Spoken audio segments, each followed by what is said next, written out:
Patients with acute coronary syndrome commonly are classified into two groups that facilitate evaluation and management. The patient with acute myocardial infarction with ST segment elevation on their electrocardiogram, and those with non-ST segment elevation acute coronary syndrome with unstable angina or non-ST elevation MI.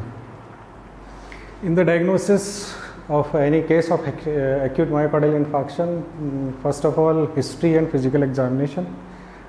History, there is a typical chest discomfort that is severe and has at least one of these features, like occurrence at rest or minimal exertion, and that is lasting more than 10 minutes. Relatively recent onset within the prior 2 weeks, and or a crescendo pattern that is increasing in intensity with distinctly more severe, prolonged or frequent than previous episode. So there is a typical chest wave that occur at even at rest and lasting more than 10 minutes and increasing in intensity and having recent onset. On examination, physical finding can include there may be a huge perspiration, pale and cool skin, sinus tachycardia, maybe a third and fourth heart sound, and basilar clefts on lung examination, and sometimes they may present with the hypotension. Without ECG, ST segment elevation develop evidence of myocardial necrosis as a reflection in some abnormally elevation of some biomarkers. Electrocardiogram, there is a new ST segment depression occur in about 1/3 of patients with non-ST elevation MI, ACS. It may be transient but may persist for several days following non-ST elevation MI, or there may be a T-wave inversion or T-wave changes. So there may be either new onset ST segment depression or there may be T-wave inversions. That is common but are less specific sign for ischemia. Other condition may also present with T-wave inversions.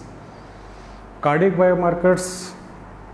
In the cardiac biomarkers, patient with non-ST elevation MI have elevated biomarkers of necrosis such as troponin I, troponin T are that as specific and sensitive, and the preferred biomarkers for myocardial necrosis, and other is MB isoform like a CPK-MB that is less sensitive, and there is elevated level of any of these markers distinguished patient may have non-ST elevation MI from those unstable angina. So unstable angina also may present with these clinical features, but there is a no elevation of these biomarkers. There is characteristic temporal rise and fall in peaking 12 to 24 hours post onset of symptoms of these plasma concentration. Assessment of risk can be accomplished by the clinical risk scoring system that is known as TIMI. So in thrombolysis and myocardial infarction, TIMI scoring, we have 7 independent risk factors included in this TIMI score. Age is more than 65 years. 3 or more of the traditional risk factors for responsible for the coronary artery disease like diabetes, hypertension, smoking, etc., and non-history of coronary artery disease or a coronary stenosis at least 50%, and daily aspirin use in prior weeks and more than once anginal episode in the past 24 hours. ST segment deviation at least 0.5 mm and elevated cardiac specific biomarker like SGOT, CPK-MB and troponin I. And the patient with ACS, acute coronary syndrome, without elevated level of TROP-I, that is infrequently encountered with new sensitive troponin IC, are considered to have unstable angina and are more favorable prognosis than those non-ST elevation MI, those have troponin elevation.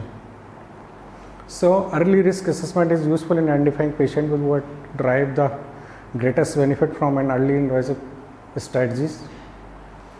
So initial treatment, DAPT and anticoagulant therapy and aspirin and P2Y12 inhibitor like clopidogrel, ticagrelor, anticoagulants, enoxaparin, unprecedented heparin, fondaparinux or viloridine for early invasive strategies.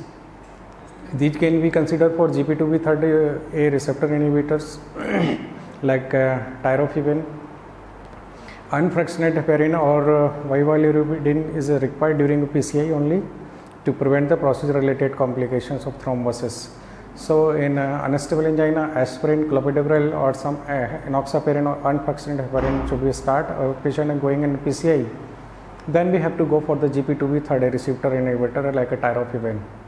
And in oral antiplatelet therapy, aspirin should be given in an initial dose of 325, and then the maintenance dose 75 to 100 milligram per day, and then clopidogrel loading dose is 300 to 600 milligram, that followed by 75 in maintenance. Prasugrel and ticagrelor doesn't go only for the PCI patients. Anticoagulants, unfractionated heparin and should be given in bolus dose in first 70 to 100 units per kilogram body weight, a maximum 5000, and then followed by infusion rate, infusion in 12 to 15 units per kilogram per hour, around 1000 unit per hour, titrated to according to APTT. And then the enoxaparin 1 milligram per kilogram subcutaneous every 12 hours, and then fondaparinux, if we use fondaparinux, it should be given 2.5 milligram subcutaneous daily, and bevulerodine that is not used in nowadays in India. So ST segment elevation myocardial infarction. Now ST segment have a 12 lead ECG suggestive of pivotal diagnostic and triage tool because it is at the center of the decision pathway for the management. So it permits distinction of those patients presenting with ST segment elevation from those presenting without ST segment elevation. What is the pathology? On pathophysiology, role of acute plaque rupture. What happens in the acute myocardial infarction or STEMI? It usually occur when coronary blood flow decrease abruptly after a thrombotic occlusion of a coronary artery previously affected by atherosclerosis. So atherosclerosis is first, then there is a continuous process causing thrombosis, and thrombosis abruptly rupture plaque and leads to complete occlusion of coronary artery or more than 80% occlusion. STEMI occurs when a coronary artery thrombosis develops rapidly at the site of vascular injury. This injury is produced or facilitated by factors like cigarette smoking, hypertension, lipid accumulation at the site. So in most cases of STEMI occur when the surface of an atherosclerotic plaque becomes disrupted, and that favors thrombogenesis, and mural thrombus form at the site of plaque disruption and the involved coronary artery become completely occluded. In rare cases, there may be due to occlusion caused by embolization, thrombosis distance from the coronary artery and get embolized in the coronaries.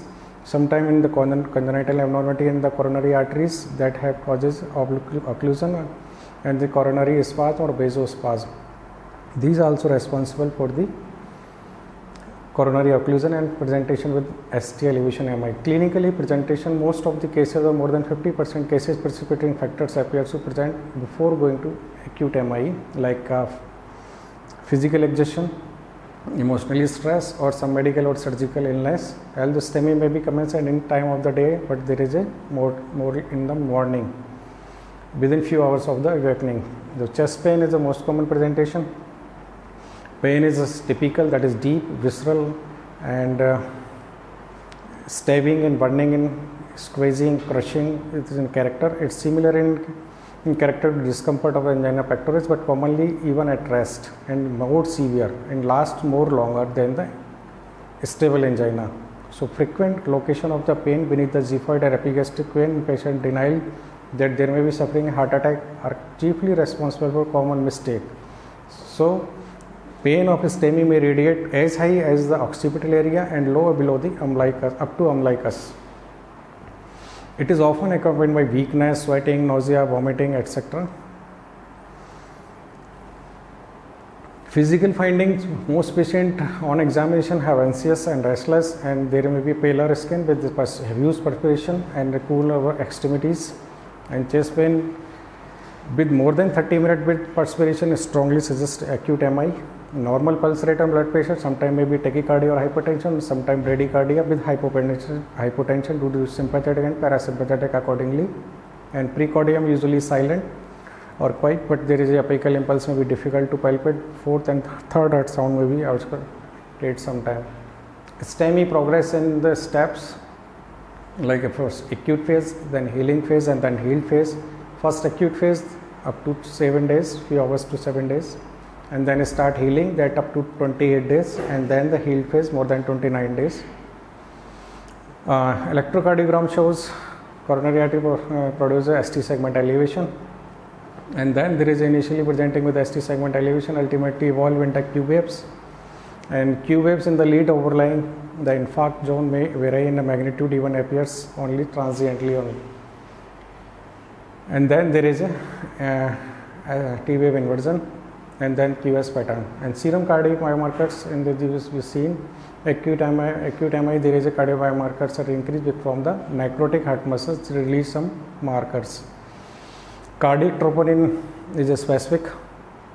It elevated remain for the up to 10 days after MI, and the CPK up to 48 to 72 hours only, and MB isocham CPK had advantage over the total CPK that is not present in significant concentration in extra cardiac tissues.